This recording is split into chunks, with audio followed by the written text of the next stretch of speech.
시간 시작하도록 하겠습니다. 17절입니다. 18장 17절 여호와께서 이르시되 내가 하려는 것을 아브라함에게 숨기겠느냐. 지금 이 말씀은 아까 말씀드렸죠. 천사들과 지금 이야기 나누는 그 내용 중에 하나입니다. 본문은 하나님께서 하시고자 하는 계획을 아브라함에게 알려주시겠다는 선언입니다. 믿음의 사람 아브라함에 대한 하나님의 강한 신뢰감을 보여주고 있듯이 우리 하나님의 자녀에게도 하나님이 하시고자 하는 일을 말씀으로, 감동으로, 환상으로 전해주신다는 것을 믿으시기 바랍니다. 아멘. 본문은 하나님께서 독백으로 하신 게 아닙니다. 함께 동행하고 있던, 동행이 할라크라고 했습니다. 할라크, 함께 걷고 있던, 함께 동행하고 있던 다른 두 사자에게 말씀하신 것이라고 볼 수가 있습니다. 숨기겠느냐? 요 단어가 카사입니다. 숨기다. 하나님은 본인이 하시고자 하는 일을 하나님이 사랑하는 자녀들에게 카사하시지 않으세요. 보여주신다는 겁니다. 기도로 보여주실 때가 많습니다. 환상으로 보여주실 때도 있습니다. 어떤 때는 나아가 피동을 해서 나타나셔서 직접 보여주실 때도 있습니다. 오늘 직접 나타나신 것은 아브라함에게 이게 처음이었습니다. 환상으로 나타나셔서 보여주셨습니다. 그런데 직접 나타나셔서 이렇게 말씀하시는 건 처음이었습니다. 강조 열심을 나타내는 강조형으로 쓰였습니다. 강의형, 행동을 계속 진행하는 분사형으로 쓰여졌다는 거죠. 카사, 숨기다, 덮다는 뜻입니다. 하나님께서 우리한테 사랑하는 자녀들한테 숨기지 않으십니다. 카사하지 않으신다는 거죠. 덮다는 뜻입니다. 한글 성경에는 나타나지 않는 글자가 하나 있습니다. 아니, 이거는 나라는 뜻입니다. 나가 누구예요? 하나님. 인칭 대명사는 잘 사용하지 않습니다. 본문 안에, 동사 안에 다 포함되어 있습니다. 주어가. 근데 인칭 대명사를 따로 쓸 때는 강조하는 겁니다. 내가 하나님께서 숨기시겠느냐 이런 뜻입니다. 내가 무엇을 이런 뜻입니다. 하나님께서는 절대로 사랑하는 자녀들에게 숨기지 않겠다는 것을 강조하시기 위해서 지금 이런 표현을 썼습니다. 하나님께서 소돔성 심판에 대한 충분한 계시를 아브라함에게 주시겠다는 의미가 강조되고 있습니다. 여러분 이런 대상 되고 싶지 않습니까? 하나님이 큰 일을 공의 심판을 행하실 때 여러분에게 상의하시는 그런 대상이 되고 싶지 않습니까? 되어야 됩니다. 그죠? 하나님께서는 하시고 아브라함과 관계되는 일이었어요. 왜? 조카 롯이 여기 살기 때문에 전혀 관계되지 않은 일을 보여주실 때도 있지만 극히 드물고요. 나와 관계된 일을 하나님께서는 보여주시고자 하십니다. 누구에게? 사랑하는 자녀들에게. 아멘. 하나님께서는 신앙의 삶을 살며 하나님을 신실하게 경외하는 자들에게 당신의 크고 비밀한 일들을 미리 보여주신다. 우리에게도 보여주시리라고 믿습니다. 아멘. 시편 25편 14절 말씀인 여호와의 친밀하심이 그를 경외하는 자들에게 있으며 그 언약을 그들에게 보이시리라. 보여주신다는 말씀입니다. 자, 18절이 중요한 단어입니다. 어떤 성경학자는 이렇게도 이야기합니다. 이 성경이 미리 이거 다 띄워놓고 갈게요. 18절을 성경을 한마디로 요절한 요약한 구절이라고 이야기합니다. 제가 읽습니다. 아브라함은 강대한 나라가 되고 천하 만민은 그로 말미암아 복을 받게 될 것이 아니냐. 이 말씀을 중요한 말씀으로 생각하는 사람들이 많습니다. 어떤 성경학자들은 제가 말씀드렸듯이 성경을 한마디로 요약한 구절이라고도 이야기를 합니다. 이게 우리하고 동떨어진 이야기가 아니에요. 우리에 대한 이야기예요. 아브라함은 강대한 나라가, 이게 이제 해석이 강대한 나라라고 해가지고 우리하고 동떨어진 것들, 우리가 나라를 만들 수는 없잖아요. 그죠? 지금 나라를 만들 수도 있겠지만 그건 불가능합니다. 거의 불가능합니다. 그래서 이거를 해석을 위대한 백성으로 해석을 하면은 우리에게 관련된, 우리에게 아브라함은 위대한 백성이 되고 천하 만민은 그로 말미암아 복을 얻을 것이 아니냐. 여기 우리 이름 한번 넣어볼까요? 아브라함에다가 자기 이름을 한번 넣어봐요. 김정은은 강대한 나라가 아니고 위대한 백성이 되고 천하 만민은 그로 말미암아 복을 받게 될 것이 아니냐. 다시 한번 할게요. 김정은은 위대한 백성이 되고 천하 만민은 그로 말미암아 복을 받게 될 것이 아니냐. 송대찬 집사님은 위대한 백성이 되고 천하 만민은 그로 말미암아 복을 받게 될 것이 아니냐. 얼마나 좋겠습니까? 천하 만민이 집사님을 통해서 복을 받게 된다면 얼마나 좋겠습니까? 이게 우리한테 대한 이야기예요. 이 말씀이 그래서 성경을 한마디로 요약한 구절이라고도 하시는 분이 많다는 거죠. 자, 우리 같이 한번 해볼게요. 자기 이름 들어가서 한번 해봅니다. 김정은은 위대한 백성이 되고 천하 만민은 그로 말미암아 복을 받게 될 것이 아니냐. 여러분으로 통해서 복 받으시기를, 복 받는 백성이 많아지기를 예수님의 이름으로 축복합니다. 아멘. 아브라함은 강대한 나라가 되고, 왜 아브라함 하요 이흐에 내고이 까돌 왜 아마추, 글자는 신경 쓰지 마세요. 요 뜻만 생각해 보시기 바랍니다. 강대한 나라를 위대한 백성으로 해석이 되면 우리 자신들한테 대한 이야기라는 거죠. 정령 반드시 하요라는 단어를 해석하는 겁니다. 한글 성경 번역에 빠져 있습니다. 정령 김정은은 위대한 백성이 되고 천하 만민은 그로 말미암아 복을 받게 될 것이다, 이런 뜻입니다. 아멘. 강대한 뜻이 까돌 크다는 뜻입니다. 크다. 아춤의 합성어입니다. 까돌 크다, 큰 까돌입니다. 아춤은 많다는 뜻이고 강하다는 뜻입니다. 그래서 요거를 해석을 할 때 강대한 나라라고 해석하기보다는 하나 적어놓으시면 좋을 것 같아요. 위대한 백성으로 해석하셔도 됩니다. 요 원어를 해석하는 것은 위대한 백성 쪽으로 해석하는 게 더 맞을 수도 있습니다. 정확하게 번역을 했는 것은 이다 저다가 없는데 우리한테 대한 복이라면은 아브라함은 위대한 백성이 되고 천하 만민은 그로 말미암아 복을 받게 될 것이 아니냐, 이런 식으로 해석을 해도 무방합니다. 자, 이 유사한 뜻을 지닌 두 단어를 거듭 강조 사용했습니다. 이 강조법이죠. 까돌 아춤이 유사한 단어입니다. 아브라함이 이를 나라가 심히 강대할 것을 보여주기 위한 구절입니다. 까돌 아춤. 여기 아춤이거든요. 아춤이 무슨 뜻인가 하면 강한이라는 뜻입니다. 강한, 강대한, 아춤. 까돌 아춤은 의미가 비슷한 겁니다. 의미가 비슷한 것을 두 번 연속해서 쓸 때는 히브리어 용법 중에서 강조하는 용법이라는 거죠. 까돌 아춤.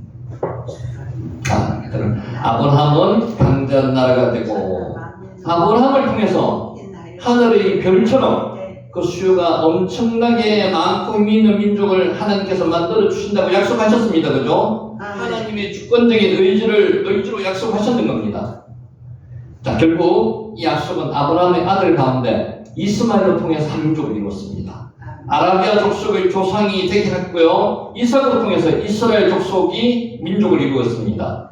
그리고 문자적으로 성취가 되었습니다. 더 나아가서는요, 제일 중요합니다. 아브라함의 씨에서 누가 나셨어요? 메시아가 나셨습니다. 예수 그리스도가 나셨다는 거죠. 이로 인해서 믿음의 사람 아브라함의 영적 자손으로 구원에 동참하는 성도가 전 세계에, 저와 여러분을 포함해서 전 세계에 뒤덮이게 됨으로써 완전하게 성취되었다는 거죠. 이게 완전하게 성취되는 겁니다. 그러니까 육적으로도 성취되고요, 영적으로도 이 말씀이 성취되었다는 겁니다.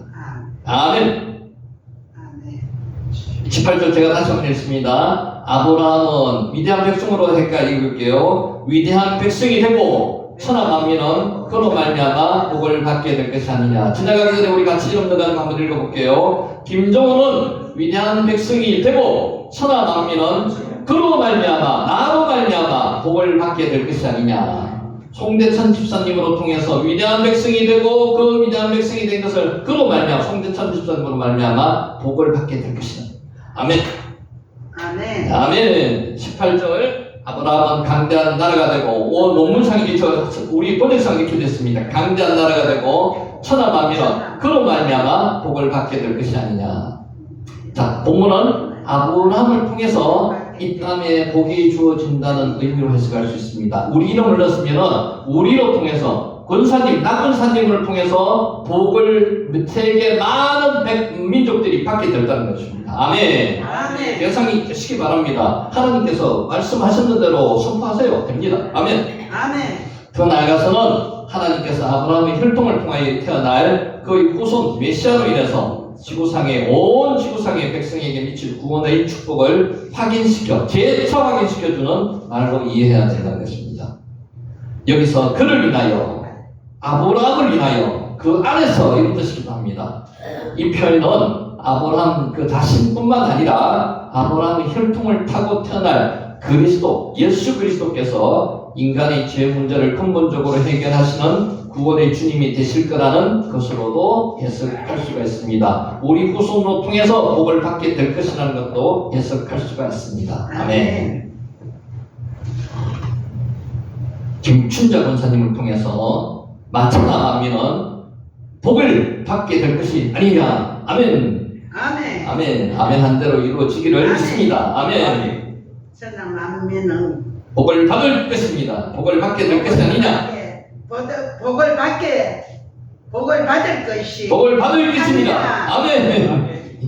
이처럼 예수께서 구세주로서 이 땅 역사 가운데 임하시기도 언제 전에요? 1000년 전에, 1000년도 더 되는 먼 과거에 아브라함 시대 때에도 예수께서 출현하실 것이라, 출현하실 혈통과 그가 천하 만민의 복의 권능이 될 것이라는 것을 구체적으로 밝히고 있는 오늘 본문이 정말 중요한 본문이다. 그래서 성경을 한 구절로 요저 정리해 놓으면 요 구절이라는 분도 많다. 그래서 그만큼 중요한 구절이다. 기억하시기 바랍니다.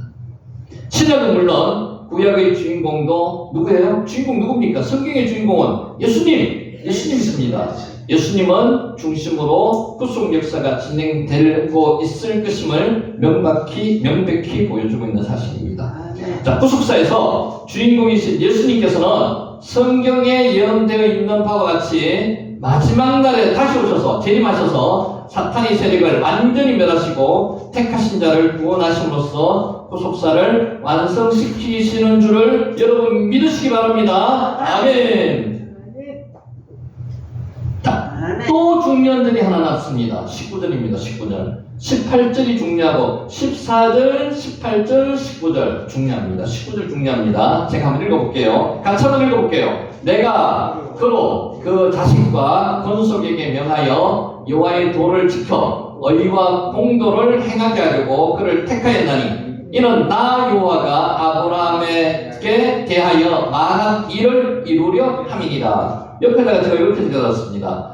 아브라함이, 하나님께서 아브라함을 선택하신 이유가 이 구절입니다. 그래서 19, 18절, 19, 18장, 19절 요 내용, 18장 14, 18장 18, 18장 19절 요 세 구절 기억해 놓으시면 좋을 것 같습니다. 다시 읽습니다. 내가 그로 그 자식과 건속에게 명하여 여호와의 도를 지켜 의와 공도를 행하게 하려고 그를 택하였나니 이는 나 여호와가 아브라함에게 대하여 말한 일을 이루려 함이니라. 아브라함이 이런 역할을 할 적임자 그런 말씀입니다. 아브라함 이런 대상이 되기 때문에 하나님께서 아브라함을 택했다는 말입니다. 아브라함이 아무렇게나 하나님께서 아브라함을 택하는 게 아니에요. 이렇게 해야 될 대상의 적임자라는 겁니다. 자, 3절 볼게요. 그로 명하여 지켜 행하게 하려고.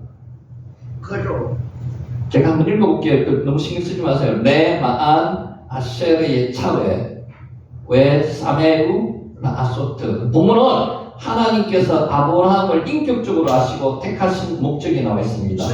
여러분을 택하신 목적이 있습니다. 아무렇게나 여러분은 하나님이 자녀로 택하지 않으셨습니다. 택하신 목적이 있습니다. 아브라함을 택하신 목적처럼. 여러분, 아브라함이 우리보다 위대한 사람이십니까? 아니에요. 아브라함은 우리하고 똑같은 성격의 사람입니다. 실수도 자주 하고요, 마음도 약하고요, 거짓말도 자주 하고요. 우리하고 똑같습니다. 왜 아브라함을 택했습니까? 이것 때문에. 우리를 택하신 이유도 이런 것 때문에 택하셨습니다. 그러면서 한번 보시기 바랍니다. 내 마안 아쉐르 뭐 하게 하려고. 뭐 하게 하려고? 아브라함을 하나님의 말씀을 전하는 자로 택하기 위해서 하게 하려고. 택하신 목적을 보여주는 절입니다. 자, 이 구절 목적절 속에서 가장 중요한 단어는 차와입니다. 차와, 우리 혹시 기억하시는지 모르겠어요. 명령하다는 뜻입니다. 명령하다. 차와. 하나님이 명령하신 것을 그대로 지켜야 됩니다. 에덴 동산에서 하나님이 뭐 명령하셨습니까? 차와하셨습니까? 선악과의 나무는 먹지 말라. 다른 모든 나무의 열매는 먹고 임의로 다 먹어라. 그런데 선악과 요것만큼은 먹지 말라. 그게 명령이었습니다. 그래서 에덴 동산은 헌법이 하나밖에 없는 그런 동산이라고 말씀드렸죠. 법이 하나밖에 없는 동산. 선악과만 먹지 말라는 법이에요. 그게 하나님의 명령입니다. 자, 중요한 거. 선악과에 주목을 하시면 안 돼요. 뭐에 주목을 하셔야 돼요? 하나님의 명령에 주목하셔야 돼요. 아멘. 명령 중에서 선악과를 먹지 말라는 거지. 선악과가 중요한 게 아니에요. 자꾸 우리는 선악과를 봐요. 우리는 하나님을 봐야 되는데 하나님의 명령을 바라야 되는데 하나님을 안 바라보고 선악에 집중하면 안 된단 말입니다. 하나님의 명령에 집중하셔야 돼요. 하지 말라는 건 하지 마셔야 되는 거고요. 하라는 건 하는 그게 하나님 나라의 백성이 되는 방법입니다. 하나님 나라의 헌법 있잖아요. 그죠? 그 헌법이 뭡니까? 성경책입니다. 이 말씀대로 살아라고 하는 겁니다. 차와 그게 명령이라는 거죠. 하나님께서 아브라함을 택하신 근본 이유는 그로 하여금 그 자식과 친족에게 뭐 하기 위해서? 명령하기 위해서 택하셨습니다. 이런 것을 명령해가지고 아브라함이 명령해가 그 사람들 후손들을 하나님의 자녀로 삼으시기 위해서 택했다는 거죠. 아멘. 차와 요 글자가 차와입니다. 차와. 글자 모르셔도 됩니다. 그냥 듣고 넘으세요. 차와 명령하라는 겁니다. 명령하다. 하나님의 명령은 중요하십니다. 그죠? 중요합니다. 차와 명령하다. 자, 그로 명하여 지켜 행하게 하려고 명령의 내용을 언급하기에 앞서서 여기에 발견할 수 있는 두 가지 사실은 개인을 택하시는 하나님의 목적이 공동체와 연결되어 있다는 겁니다. 아브라함에게 명령했는 게 결국은 공동체와 연결되어 있습니다. 하나님은 하나님의 형상대로 우리가 창조되는 거 맞습니까? 맞죠? 하나님의 모양과 형상대로 창조되었습니다. 그 모양과 형상 중에서 우리는 모양과 형상이 없기 때문에 하나님 성품이에요. 그 하나님의 성품 중에서 중요한 한 가지가 있습니다. 공동체로 계신 하나님이에요. 하나님은 우리를 그냥 개인으로 이렇게 존재하게 안 만드셨어요. 공동체로 이렇게 만드셨습니다. 첫째 공동체가 뭐예요? 가정 공동체. 두 번째 공동체가 뭐예요? 교회 공동체. 그 공동체를 살리기 위해서 우리를 공동체에 넣어주셨다는 거죠. 가정의 구원은 누가 이루어야 되는 거예요? 저와 여러분이 이루어야 됩니다. 그 공동체를 살리는 역할을 하라고 그 공동체 일원으로 보내주셨다는 겁니다. 자, 개인을 택하셨지만은, 아브라함은 개인을 택하셨지만은, 목적이 공동체와 연결되어 있습니다. 택한 백성이 하나님을 대변해서 해야 할 일은 애원이나 간청이 아닙니다. 당당하게 하나님의 도를 지킬 것을 명령하는 겁니다. 여러분, 전도하실 때 이런데 안 느껴요? 막 예언해가지고 오세요 이래가지고 옵니까? 아니요. 올 사람은요 명령해가지고 오게 만들어야 됩니다. 명령하셔야 돼요. 당당하셔야 된단 말입니다. 예언해서 되는 문제는 아니에요. 하나님의 택하신 백성을 또 다른 하나님의 사람들을 이끌기 위해서 그들에게 행해야 하는 삶의 방향성을 가지게 되며 하나님의 권위를 가지고 담대하게 그 일을 행해야 된다는 겁니다. 말씀을 선포할 때 하나님의 권위로 가지고 선포하면은 하나님의 말씀이 들어가는 거예요. 근데 해주십시오, 권유하거나 하시면 어떻겠습니까? 이렇게 해가지고 하나님의 말씀은 선포되지 않습니다. 하나님의 말씀은 권위 있게 명령해야 됩니다. 차와해야 된다는 거죠. 선포해야 됩니다. 하나님의 권위를 가지고 선포해야 됩니다. 다른 사람한테 하나님의 말씀을 전할 때 권위를 가지고 선포하시는 저와 여러분이 되시길 바랍니다. 아멘. 자, 19절 다시 읽습니다. 내가 그로 아브라함으로, 여기 그가 아브라함입니다. 그 자식과 근속에게 차와 명하여 여호와의 도를 지키고 의와 공도를 행하게 하려고 그를 택하였나니 이는 나 여호와가 아브라함에게 대하여 말한 일을 이루려 합니다. 언약한 것을 이루려 합니다. 이런 거 계속 읽습니다. 한번 몇 번씩 보시기 바랍니다. 하나님이 아브라함을 선택한 이유를 지금 설명하고 있습니다. 자, 뒤따라오는 두 개의 동사는 차와 말고 뒤따라오는 두 개의 동사 지키고 행하게 하는 것, 명령의 구체적인 내용이자 결과까지 포함하는 것입니다. 자, 왜 사마르가 지키다는 뜻이거든요. 그들이 지킬 것이고 또 와우, 엔드입니다. 접속사를 넣어가지고 뭐뭐 할 것이라고 해석할 수도 있습니다. 명령의 결과로 보아서 그 결과 혹은 그래서 하도록이라고 해석할 수도 있습니다. 명령하는 게 왜 명령하는가 하면요, 지켜서 행하게 하는 명령한다는 거죠. 자, 어떻게 되었든지 간에 하나님이 택하신 백성이 하나님이 그 택하신 목적, 아브라함을 택하신 목적 명하여 지켜 행하게 하는 걸 택했다는 거죠. 하나님이 도를 지키고 행할 것을 다른 이들에게 담대히 차와 명령할 때에는 하나님의 택하신 공동체가 왕성하게 세워져 나가는 것입니다. 아브라함을 택하신 이유는 아브라함 한 사람 때문에 택했는 게 아니고요, 명령하여서 지켜 행하게 하여서 그 공동체가 하나님의 나라로 크게 왕성하게 세워져 가게 하기 위해서 택했다는 겁니다. 아멘. 요 글자 다시 한번 보세요. 차와 명령하다는 뜻입니다. 차와. 여호와의 도, 이제 구체적으로 합니다. 여호와의 도. 데레크가 길이라는 뜻이기도 합니다. 도에 해당하는 데레크는 밟다, 따라해서 나왔습니다. 계속하여 밟아진 도로, 길로 해석하면 됩니다. 길. 자, 이보다 더 확장되어서 태도, 행위로도 해석할 수 있습니다. 데레크. 자, 인격적인 존재가 반드시 추구해야 할 행동 또는 도리를 데레크, 도라고 합니다. 도.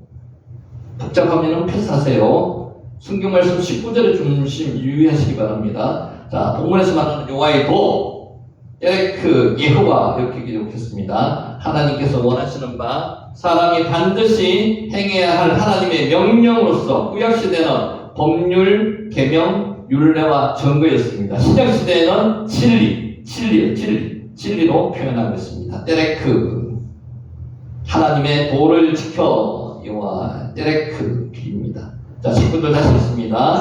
내가 그로 아브라함으로 그 자식과 건속에게 명하여 차와라고 했습니다. 여호와의 도를 지켜 데레크 여호와 도를 지켜 의와 공도를 행하게 하려고 그를 택하였나니 이는 나 여호와가 아브라함에게 대하여 말한 일을 이루려 함이니라. 여기서 이제 중요한 게 데레크보다는 더 중요한 게 의와 공도입니다. 의와 공도. 뭐를 지키게 하기 위해서요? 도를 지켜서 의와 공도를 행하게 하겠다는 의와 공도. 지난번에 제가 말씀드렸습니다. 다시 한번 말씀드립니다. 정의라는 의가 체다카라는 단어고요. 미시파트라는 단어하고 비슷한 개념의 단어입니다. 이게 굳이 구별할 필요는 없을 거고요. 정의와 공의는 구별하셔야 돼요. 정의는 이데올로기나 이념과 민족과 국가와 지역에 따라서 달라질 수 있는 게 정의입니다. 민족에 따라서 달라지는 게 정의죠. 그럴 수 있습니다. 그죠? 이쪽에서는 애국자가 되는데 우리나라에서는, 일본에서는 테러리스트가 되는 게 그게 정의입니다. 근데 공의는 그렇지 않습니다. 우리나라에서도 일본에서도 어느 세상 어디에 가더라도 정의가 되는 게 그게 공의라는 거죠. 그게 하나님의 공의입니다. 공의. 그러니까 하나님께서 공의가 안 되시면 어떻게 되는 거예요? 어떤 곳에 가면 하나님의 법이 통하는데 어떤 곳에 가면 안 통하는 거죠. 그건 아니에요. 하나님의 정의는 공의다. 하나님의 정의는 어떤 나라에 가더라도 다 통한다. 그게 공의입니다. 공공할 공자 쓰는 거죠. 하나님의 정의는 공의입니다. 자, 의에 해당하는 단어 체다카입니다. 체다카. 우리 체다카는 몇 번 봤습니다. 체다카. 옳다, 의롭다는 뜻입니다. 차다크에서 나왔습니다. 공의, 정의, 의로움. 여기에 체다크입니다. 체다크. 성경에 나오는 주요 단어 가운데 인간이 생활 가운데 마땅히 지켜야 할 윤리적, 도덕적 기준과 조화를 체다크라고 합니다. 지난번에 그거 기억나세요? 유대인들은 11조를 하지 않습니다. 유대인들은 저금통을 끓일 때부터 하나를 줍니다. 거기에다가 저금통에는 뭐라고 적냐면 체다카라고 적습니다. 체다카. 의. 거기다가 11조만큼의 내지는 그 이상의 만큼을 돈을 넣습니다. 그리고 그 돈을 사회에 베풉니다. 그게 체다카입니다. 체다카. 하나님의 의. 네. 여기서 기준은 절대로우신 하나님의 성품과 뜻이 체다카입니다. 체다카는 세 가지 측면으로 볼 수 있습니다. 윤리적 체다카, 법률적 체다카, 언약적 체다카를 살펴보는데 잠시 한번 볼게요. 체다카 이렇게 적습니다. 체다카, 의, 하나님의 의, 공이라고 합니다. 체다카. 하나님의 성품 중에 대표적인 성품 중에 하나가 공의의 하나님, 사랑의 하나님 할 때 이 공의하는 체다카 하나님입니다. 체다카. 의와 공도. 체다카, 미시파트와 체다카는 거의 비슷한 개념으로 보셔도 상관없습니다. 자, 윤리적 개념으로 체다카를 한번 살펴보면요. 인간 상호 간의 행위와 관련하여서 개인의 이기심을 버리고 공동체의 평화와 번영을 노력할 때 실현되는 게 윤리적 측면의 체다카입니다. 인간 도덕적 측면의 체다카를 보시면 됩니다. 복잡하시면 그냥 넘기세요. 법률적 측면에서 체다카. 부유하든 가난하든 높고 낮든 간에 법률 안에서는 모든 사람이 법을 지켜야 합니다. 이게 법률적 의미에서 체다카입니다. 법 아래에는 평등하다고 이야기하죠. 근데 요새는 법 아래에서 평등하지 않는 게 너무 좀 많더라고요. 북한에서는 아직까지는 평등하려고 노력을 합니다. 셋째, 언약적 측면에서의 차닥하겠습니다. 하나님의 백성들이 하나님과 맺은 언약을 신실하게 지킬 때 이루어지는 게 언약적 측면에서의 차닥하. 그래서 차닥하가 세 가지가 있는데 윤리적, 법률적, 언약적 측면에서의 차닥하가 있다. 중요한 것은 그거보다는 차닥하는 하나님의 의, 공의를 이야기한다. 그 정도 명심하시기 바랍니다.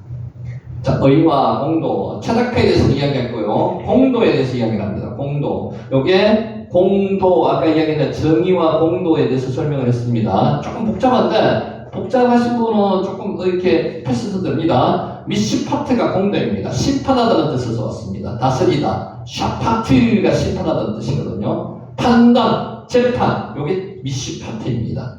공의, 하나님의 공의, 요게 미시파트입니다. 미시파트. 이렇게 됐고요. 미시파트.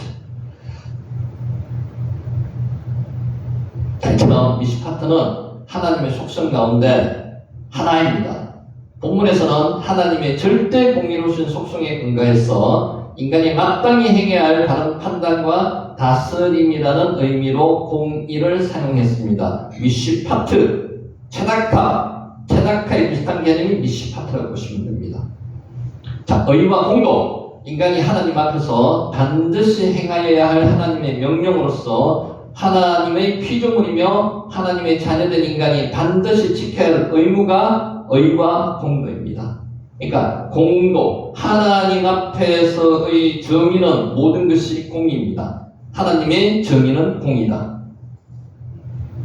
사람아, 주께서 선한 것이 무엇임을 내게 보이셨나니 여호와께서 내게 구하는 것은 오직 정의를 행하며 인자를 사랑하며 겸손하게 내 하나님과 함께 행하는 것이 아니냐. 이것을 1.8절 참고로 말씀을 드렸고요.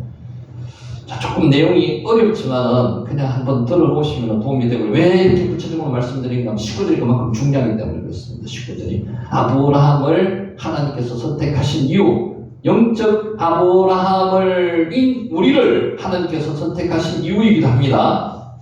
본문을 이유를 나타내는 접속사 키, 왜냐하면 하나님께서 우리를 선택하신 이유, 아브라함을 선택하신 이유, 제 18절에서 주어진 하나님의 약속에 대한 근거를 18절에서는 하나님께 약속을 하셨는 거고요. 우리를 어떤 복의 근원으로 삼아주신다는 거죠. 복을 끼치는 대상으로 삼아주신다는 거고, 19절 왜냐하면 이런 뜻입니다. 18절에서 주어진 하나님의 약속에 대한 근거를 제시해 주는 게 19절입니다. 아브라함이 강대한 나라가 되고 천하 만민이 그로 인해서 복을 받게 되는 이유를 나타내 주는 구절이 19절입니다. 자, 야다, 알다는 뜻이죠. 야다. 내가 그를 알았다, 이런 뜻입니다. 그를 택하였다, 원어상은 그를 알았다는 뜻입니다. 그를 택한 이유가 나왔는데, 택하는 걸 어떻게 택합니까? 송집사님을 하나님께서 택하실 때는 그냥 택합니까? 알아야지 택하죠. 그게 아는 게 먼저랍니다. 그래, 원어에는 야다, 아는 게, 안다는 뜻을 택했습니다. 권사님을 택하신 이유는 하나님께서 권사님을 알기 때문에 택하는 거예요. 전혀 모르고 택하시지는 않죠. 권사님의 모든 것을 하나님이 알고 계시는 거예요. 그래서 권사님을 택하게 되신다는 거죠. 야다. 언어의 표현은 하나님의 택하심이 매우 인격적이라는 사실을 보여주고 있습니다. 무작위로 택하신 게 아닙니다. 저와 여러분은 한 사람 한 사람에 대해서 하나님은 다 알고 계십니다. 다 하고 계신 거, 보고 듣고 다 알고 계시고, 그래서 자녀로 택했다는 거죠. 무작위로 택하신 것이 아니라 상대방에 대한 모든 것을 아시고, 야다가 안다는 뜻이거든요. 알고 택하셨습니다. 그래서 그를 택하다는 그 원어에 택하다는 것은 야다입니다. 안다는 뜻입니다. 성경의 일관된 사상이 이겁니다. 안다, 하나님이 알고 택했다는 것입니다. 이 사실을 가장 잘 나타내주는 구절이 이 구절입니다. 야곱아, 너를 창조하신 여호와께서 이제 말씀하시느니라. 너를 조성하신 자가 이제 말씀하시느니라. 너는 두려워 말라. 내가 너를 구속하였고 내가 너를 지명하여 불렀나니 너는 내 것이다. 무조건해서 이렇게 부르신 게 아니에요. 알고 불러서 택하셨다는 것입니다. 그를 택하였나니 키 예나 큐, 지명하다 이름으로 불렀다는 것입니다. 야곱에 대해서 모든 것을 잘 아시는 하나님께서 그를 이름으로 부르시고 택하셨다는 사실을 잘 나타낸 것입니다. 예나 큐. 하나님께서는 당신의 계획을 당신이 친히 아시고 택하신 백성에게는 숨기시기를 원치 않습니다. 알려주시고자 한다는 거죠. 그런 의미에서 하나님의 백성으로 부름받은 성도들은 천국 비밀을 전해드는 하나님의 사람들입니다. 어디서 먼저 전해드렸습니까? 성경 말씀으로 먼저 전해드렸고요. 구체적인 부분을 말씀을 통해서 내지는 기도를 통해서 환상 속에서 하나님께서 다시 말씀하신다는 겁니다. 아멘. 자, 이제 20절 넘어갑니다. 19절, 18절 중요하다고 말씀드렸고요. 집에 가서 조금 두 구절 한번 읽어보시기 바랍니다. 여호와께서 또 이르시되 소돔과 고모라에 대한 부르짖음이 크고 그 제약이 심히 무겁다고 말씀하셨습니다. 부르짖음은 누구의 부르짖음이었을까요? 소돔과 고모라에 거주하는 하나님의 백성들의 부르짖음이 컸다는 겁니다. 부르짖음이 크고, 자, 라빠가 크다는 풍성하다 이런 뜻이거든요. 부르짖음에 해당하는 게 제악하입니다. 부르짖음, 제악하, 소리 지르다, 외치다, 부르짖는 기도할 제악하. 자, 아크에서 나왔습니다. 외침이라는 뜻이고요. 자, 이 단어는 소돔과 고모라의 제약에 대한 부르짖음, 원성을 의미하는데 하늘을 향한 억울한 사람들의 애절한 호소가 있었다는 것입니다. 이 땅의 부르짖음이 지금 크고 부르짖음이 크지 않겠습니까, 여러분? 이 땅이 지금 소돔과 고모라보다 더 위험할 수도 있습니다, 여러분, 그죠? 이 땅의 부르짖음 지금 크고 있습니다. 하나님께서 왜 아직까지 지켜보고만 계실까요? 아직까지는 악이 관영하지 않았기 때문에 지켜보고 계시는 거죠. 하나님께서는 아직까지 구원의 대상이 이 땅에 남아 계시기 때문에 있기 때문에 이 땅을 심판하지 않으신다는 겁니다. 그게 그 역할을 누가 해야 된다고요? 저와 여러분이 해야 되는 거죠. 자, 크다 의미를 가진 나빠와 함께 써서 소돔과 고모라의 제약이 극에 다다랐음을 보여주는 겁니다. 극에 다다랐습니다. 그래도 아직까지 하나님이 심판을 안 하시고 있는 이유는 구원해야 될 대상이 아직까지 남아있기 때문에 심판을 하지 않으신다는 겁니다. 120년 동안 노아가 방주를 지을 때 하나님 그때 가만히 계셨습니까? 아니요. 구원할 대상자를 찾고 그들에게 복음을 전하였는데도 그들이 돌아오지 않았습니다. 하나님은 항상 기회를 주시고 여유 기간을 주시는 거예요. 그래서 사랑의 하나님이라고 말씀하시는 거죠. 우리가 그 일을 역할을 해야 된다는 겁니다. 아멘. 자, 이런 억울한 자들의 부르짖음은 소돔과 고모라에서만 있었던 것은 아닙니다. 오늘날에도 악한 자를 착취하여 괴롭히는 일이 적지 않습니다. 이들의 원성이 끊이지 않습니다. 기도가 막사해가지고 하나님께 올라갑니다. 하나님께서는 불꽃 같은 눈으로 이 모든 것을 살피십니다. 그게 라아예요. 라아. 살피시는 거죠. 살피시며 억울한 자들의 부르짖음을 쉐마 듣고 계시는 겁니다. 그래도 하나님께서는 아직 역사하지 않는 이유가 뭐 때문에, 심판하지 않는 건 뭐 때문에요? 구원할 대상자가 아직까지 남아있기 때문에 제가 간증할 때까지 더 기다리신다는 것입니다. 자, 오늘 여기까지 하고 마지막 정리를 하도록 하겠습니다.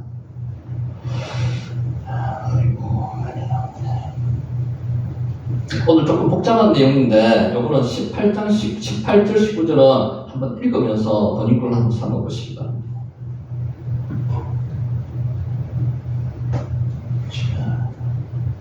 자, 우리 아까 312와 4만이 말씀드렸잖아요. 생각을 통해서 죄가 들어옵니다. 이것이 그들의 생각의 결과라. 생각이 중요합니다. 무슨 생각을 하느냐에 따라서 사람은 그 지배를 받게 됩니다. 생각의 지배를 받게 됩니다. 거룩한 생각을 하면 거룩의 지배를 받게 되고요. 악한 생각을 하면 악의 지배를 받게 될 수밖에 없습니다. 그래서 생각이 뭐냐에 따라서 사람은 그 노예가 될 수도 있습니다.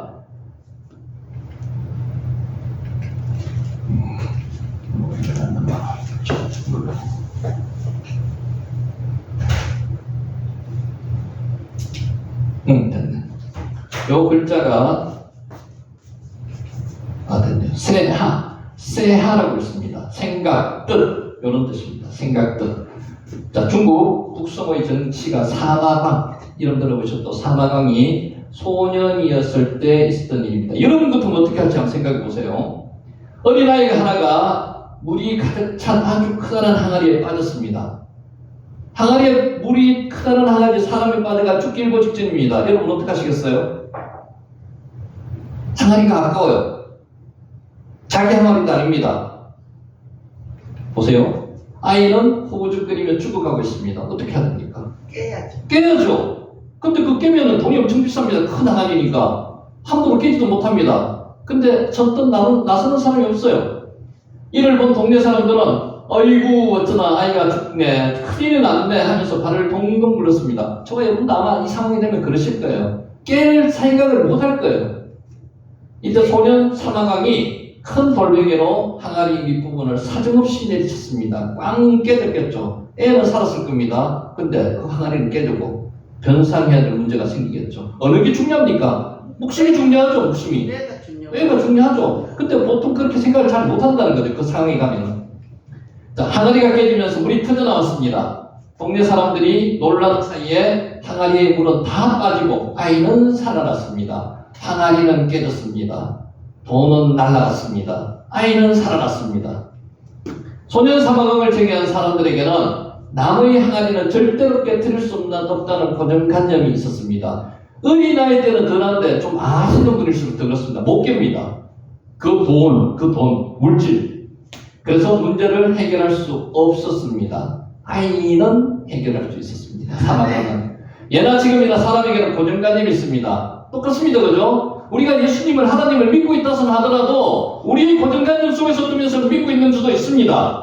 그게 아브라함의 초창기 모습이었지 않습니까? 그죠? 자기 부인이라 이야기 못하고 동생이라 이야기한 그 고정관념이 있었습니다. 기근이 될 때 아브라함은 애굽으로 하나님과 상의 없이 내려갔습니다. 애굽이 풍성하기 때문에 고정관념이 있었어요. 마음속에 굳게 박힌 고정관념. 그랬던 생각은 고치기가 정말 어렵습니다. 안 됩니다. 고치기 어렵습니다. 권사님 잘 고쳐집니까? 아직까지 못 고치고 있을 것도 맞습니다. 고쳐야 되는데 그게 누가 고칠 수 있어요? 하나님만이 고칠 수 있어요. 성령만이 고칠 수 있어요. 인간의 본성은요 안 바뀝니다. 성령이 임하시면 바뀝니다. 성령이 임하시면. 아멘. 유다 백성에게도 잘못된 고정관념, 잘못된 생각이 있었습니다. 잘못된 생각이 불순종과 비극을 불러왔습니다. 유다 백성이 당한 고난은 그들이 잘못된 생각의 결과였습니다. 생각의 결과였어요. 이에 대해서 예레미야는 이렇게 말했습니다. 땅이여 들으라.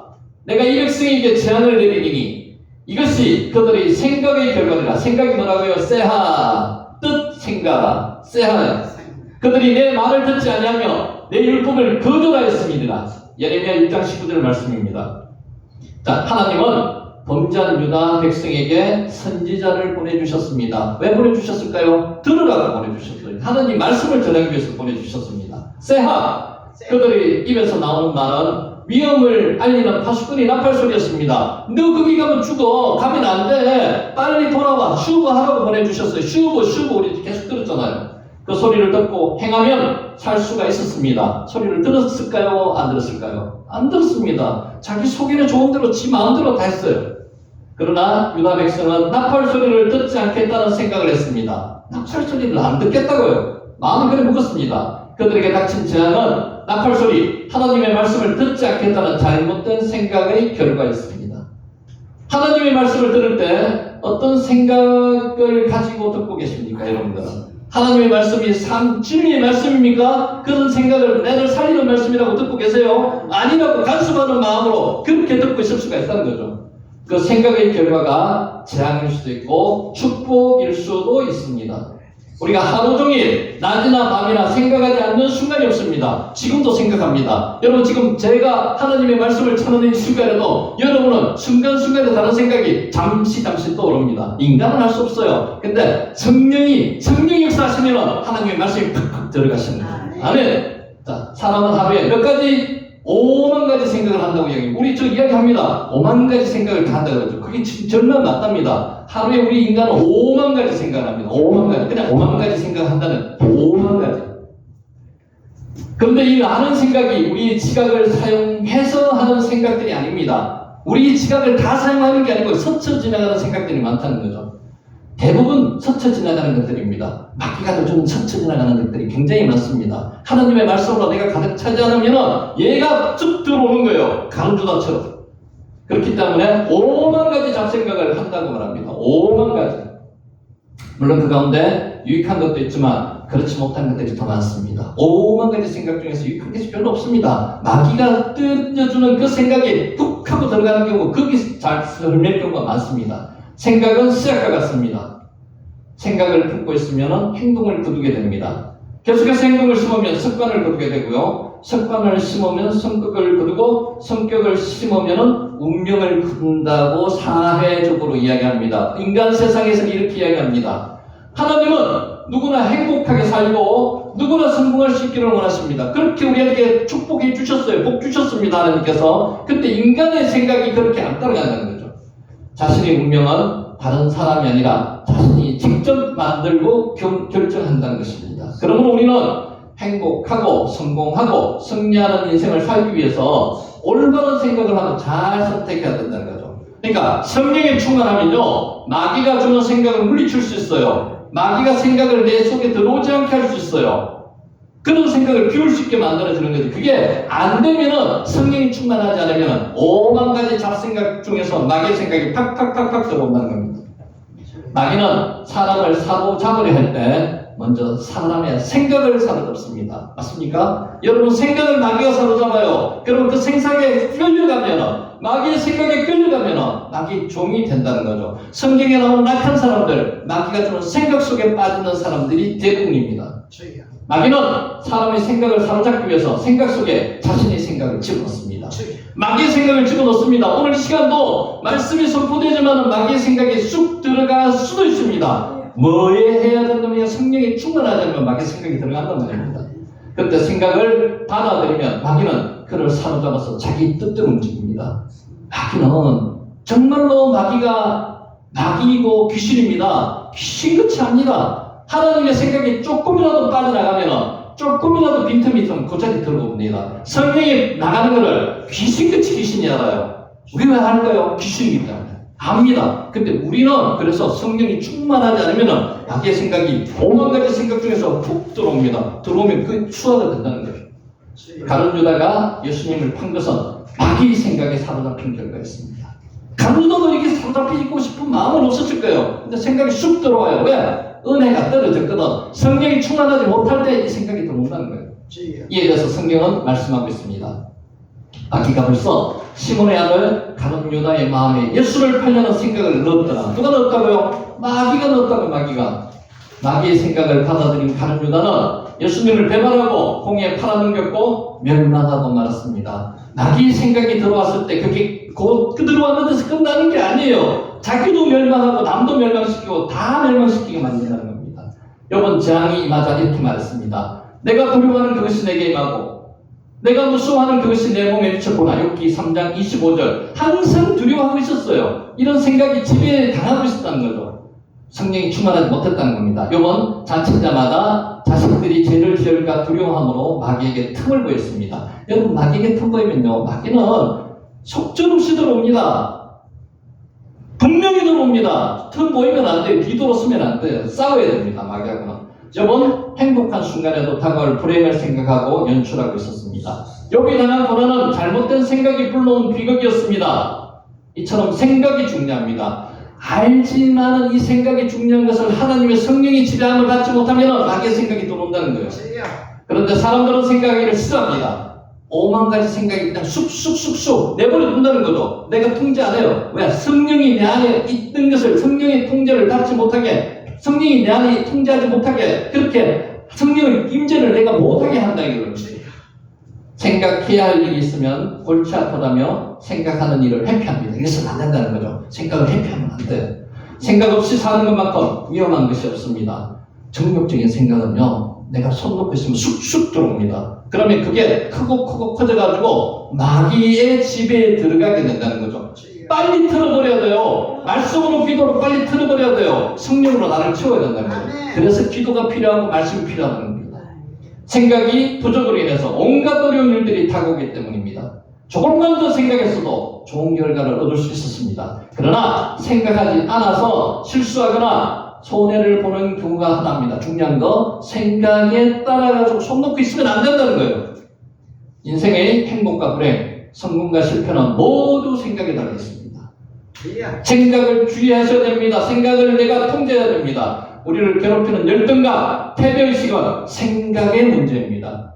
생각을 하면요, 부정적인 것은 계속 빠져들어가게 만들어요. 더 부정적으로 만들어줍니다. 똑같은 돌이라도 생각의 방향에 따라서 걸림돌이 될 수도 있고요. 인생의 디딤돌이 될 수도 있습니다. 생각하기 나름이라는 거죠. 바울도 우리가 어떤 생각을 하느냐가 중요함을 가르쳐 주었습니다. 쇠하 생각입니다. 육신의 생각은 사망이요 영의 생각은 생명과 평안이니라. 육신의 생각이 마귀가 넣어주는 생각이 들어올 때마다 영의 생각으로 생명과 평안을 찾으셔야 된단 말입니다. 육신의 생각을 품고 살면 사망을 낳습니다. 맞습니다.